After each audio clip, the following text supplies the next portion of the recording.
తెలంగాణ రాష్ట్రం ఏర్పడ్డాక ఒడ్డుకెక్కినాక ఎవరు పడితే వారు ఏది పడితే మాట్లాడవచ్చు.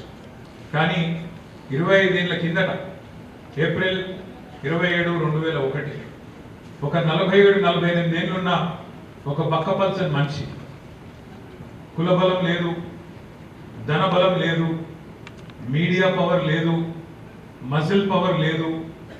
ఆనాడు రాజకీయం చూస్తే 3 ప్రధానమైన రాజకీయ పార్టీలు భారతదేశ రాజకీయ వ్యవస్థని, ఉమ్మడి ఆంధ్రప్రదేశ్ రాజకీయ వ్యవస్థని శాసిస్తున్నాయి.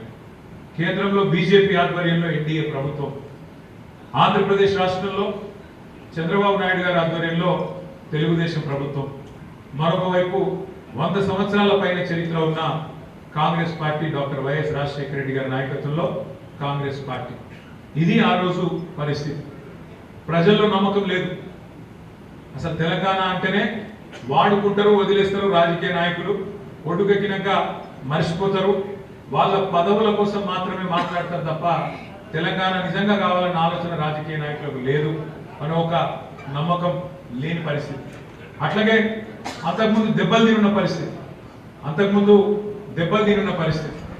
1968 నుంచి 71 వరకు జరిగిన పోరాటం, 370 మంది మరి ఆనాడు ప్రభుత్వ తుటాలకు బలైపోయిన పరిస్థితి.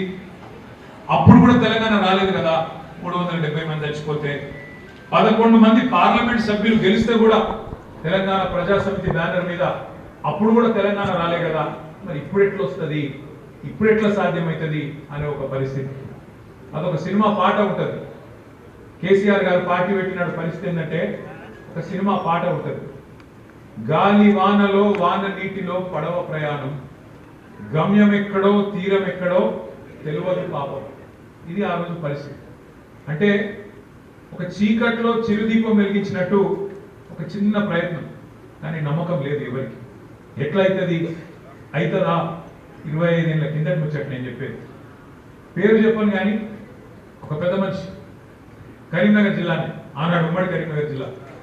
ఆయన అప్పుడు తెలుగుదేశం పార్టీలో ఉన్నారు. కేసీఆర్ గారు అప్పుడు డాక్టర్ భాగ్యరెడ్డి గారిని కరీంనగర్లో ఉంటుండే.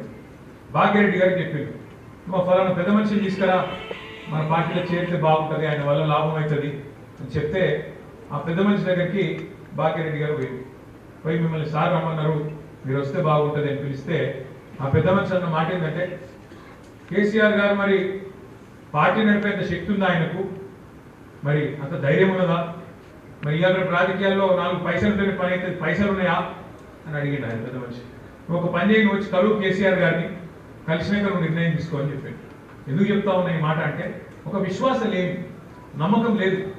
అవుతుందా, ఎట్లయితుంది, అయితే మంచిదే కానీ ఏమవుతుంది, ఎట్లయితుంది, ఇన్ని అనుమానాల మధ్యన ప్రయాణం ప్రారంభమైంది. మరి అక్కడి నుంచి ఇవాళ ఎక్కడి దాకా వచ్చినామో ఒక్కసారి దయచేసి ఆలోచన చేయండి. ఎన్ని ప్రతికూల శక్తులు, ఎన్ని ప్రతికూల పరిస్థితులు, వాటన్నిటినీ తట్టుకొని ఉమ్మడి ఆంధ్రప్రదేశ్లో ఈరోజు ఆంధ్ర తెలంగాణగా ఉన్న 2 రాష్ట్రాల్లో 2 ప్రాంతీయ పార్టీలు విజయవంతంగా 25 ఏళ్ళు నిలబడ్డ పార్టీలు 2. ఒకటి ఎన్టీ రామారావు గారు స్థాపించిన తెలుగుదేశం పార్టీ 1982లో మన నాయకుడు మన కోసం ఎగేసిన ఈ గులాబీ జెండా 25 ఇవాళ మస్తుగా మాట్లాడచ్చు. మన రేవంత్ రెడ్డి గారు కూడా తెలంగాణ ఉద్యమకారుల గురించి మాట్లాడచ్చు. మన మీది తుపాకీ తీసుకొని వచ్చిన రేవంత్ రెడ్డి కూడా మాట్లాడతాండి. ఇవాళ ఎక్కడికో రాలే కదా, కరీంనగర్కి వచ్చింది కదా.